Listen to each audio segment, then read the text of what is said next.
Assalamualaikum warahmatullahi wabarakatuh. Perkenalkan, nama saya Siti Maisyarah dari kelas 2D Akuntansi Syariah. Di sini saya akan membacakan makalah yang saya buat yang berjudul Maslahah Mursalah Sat Ad-Dari'ah dan Permasalahannya. Yang terhormat kepada dosen pengampu Ibu Nurul Rahmawati MHI. A. Pengertian Maslahah Mursalah dan Sat Ad-Dari'ah. 1. Maslahah Mursalah. Segi bahasa. Dilihat dari segi bahasa, maslahah mursalah terdiri dari kata maslahah dan mursalah. Kata maslahah sama seperti kata manfaah, baik artinya maupun wazannya, yaitu kalimat masdar yang sama artinya dengan kalimat ashalah, seperti lafaz manfaah sama artinya dengan an-na'u. B. Segi istilah. Masalah mursalah adalah menetapkan hukum suatu masalah yang tidak ada nasnya atau tidak ada ijma'nya dengan berdasar pada kemaslahatan. 2. Sat Ad-Dari'ah. Secara etimologis, kata Sat Ad-Dari'ah merupakan bentuk frase yang terdiri dari dua kata, yaitu sat dan ad-dari'ah. Secara etimologis, kata as-sat merupakan kata benda abstrak. Dari kata asat tersebut berarti menutup sesuatu yang cacat atau rusak dan menimbun lubang, sedangkan ad-dari'ah merupakan kata benda atau isim bentuk tunggal yang berarti jalan, sarana dan sebab terjadinya sesuatu. Bentuk jamak dari ad-dari'ah adalah ad-dari'ah. Karena itulah dalam beberapa kitab usul fikih seperti Tanqih al-Fusul fi Ulum al-Usul karya Al-Karafi, istilah yang digunakan adalah Sat Ad-Dariyah. B. Secara terminologi, menurut Karafi, Sat Ad-Dariyah adalah memotong jalan kerusakan sebagai cara untuk menghindari kerusakan tersebut. Meski suatu perbuatan bebas dari unsur kerusakan, namun jika perbuatan itu merupakan jalan atau sarana terjadi suatu kerusakan, maka kita harus mencegah perbuatan tersebut dengan ungkapan yang sederhana. Menurut Asy Syaukani, ad-dari'ah adalah masalah atau perkara yang pada lahirnya dibolehkan namun akan mengantarkan kepada perbuatan yang dilarang. B. Syarat dan kedudukan maslahah mursalah dan sat ad-dari'ah. 1. Syarat-syarat maslahah mursalah. Golongan yang mengakui kehujahan maslahah mursalah dalam pembentukan hukum telah mensyaratkan sejumlah syarat tertentu yang harus dipenuhi, sehingga maslahah tidak bercampur dengan hawa nafsu, tujuan dan keinginan yang merusakkan manusia dan agama, sehingga seseorang tidak menjadikan keinginannya sebagai ilhamnya dan menjadikan syahwatnya sebagai syariatnya. Syarat-syarat itu adalah sebagai berikut. 1. Maslahah mursalah tidak boleh bertentangan dengan maqasid al-syariah, dalil-dalil kuli, semangat ajaran Islam, dan dalil-dalil juz'i yang kati, wurud, dan dalahnya. 2. Kemaslahatan tersebut harus meyakinkan dan tidak ada keraguan, dalam arti harus ada pembahasan dan penelitian yang rasional, serta mendalam sehingga kita yakin membenarkan manfaat atau menolak kemudaratannya. 3. Maslahah harus bersifat umum dan menyeluruh, tidak khusus untuk orang tertentu dan tidak khusus untuk beberapa orang dalam jumlah sedikit. Imam Ghazali memberi contoh tentang maslahah yang bersifat menyeluruh ini dengan suatu contoh, orang kafir telah membentengi diri dengan sejumlah orang dari kaum muslimin.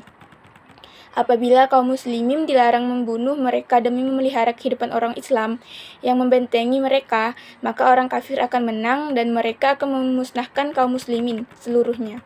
Dan apabila kaum muslimin memerangi orang Islam yang membentengi orang kafir, maka tertolaklah bahaya ini dari seluruh orang Islam yang membentengi orang kafir tersebut, demi memelihara kemaslahatan kaum muslimin seluruhnya dengan cara melawan atau memusnahkan musuh-musuh mereka.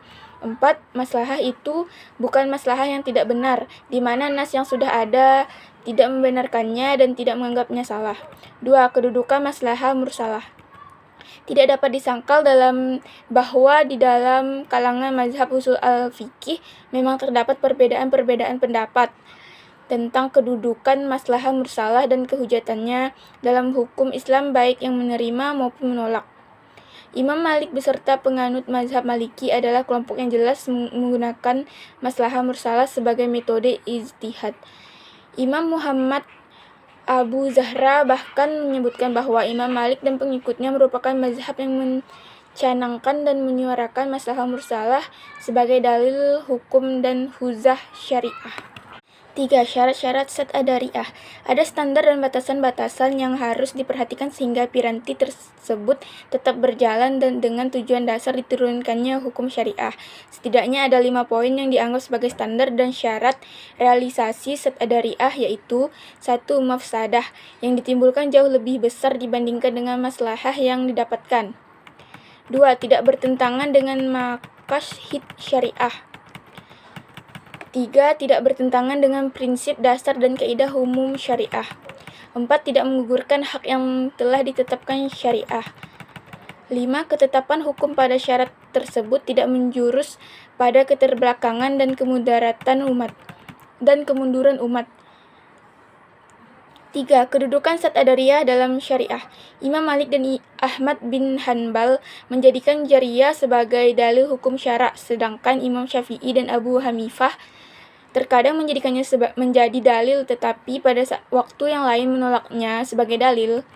Selanjutnya, ulama Syiah juga menggunakan Sat Adariyah, akan tetapi Ibnu Hamzah Az-Zahriri sama sekali menolak Az-Zariyah sebagai dalil syara'. C. Perbedaan maslahah mursalah dan Sat Adariyah sebagai sumber dan metodologi.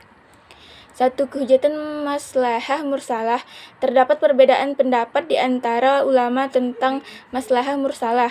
1. Maslahah mursalah tidak dapat menjadi hujah atau dalil menurut ulama-ulama Syafi'iyah, ulama Hanafiyah, dan sebagian ulama Malikiyah seperti Ibnu Hazm dan ahli Zahir.